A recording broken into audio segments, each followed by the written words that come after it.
Oubliez-vous, soyez purs. Le bonheur ne s'installe pas aisément. Nous devons le rechercher. Nous n'arrivons pas à nous y accrocher.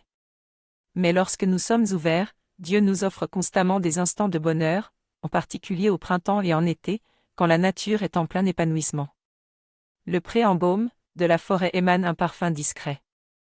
Nous sentons, nous goûtons, nous entendons et nous regardons la plénitude de la vie. Celui qui ouvre tout grand ses sens et qui perçoit le miracle de la création tout autour de lui éprouve du bonheur. C'est le bonheur qui vient à notre rencontre, il vient de l'extérieur. Mais la nature nous montre encore une autre voie vers le bonheur, qui ne dépend pas d'une de ces saisons. Quand nous nous laissons pénétrer par la plénitude de la vie, nous sommes heureux, nous sommes en harmonie avec nous-mêmes. Le bonheur est l'expression de la vie épanouie. La plénitude de la vie est là. Il nous suffit de la prendre et de nous ouvrir à elle. La rose fleurit sans se demander pourquoi, dit Angelus Silesius. Quand, comme la rose, nous nous épanouissons tout simplement sans nous poser de questions, nous sommes en harmonie avec nous-mêmes. Le bonheur correspond à l'oubli de soi-même.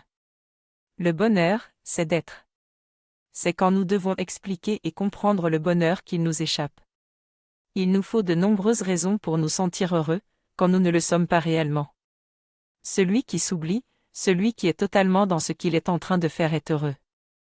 Il ne s'agit certes pas de la perception du bonheur, les sentiments, on ne peut de toute façon pas s'y accrocher.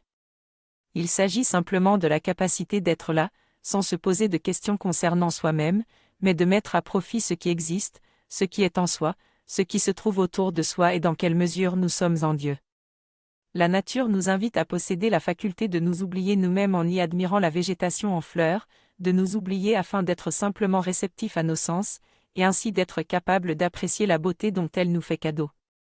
Celui qui accepte d'aller à cette école acquiert la faculté de ressentir le bonheur que Dieu nous offre.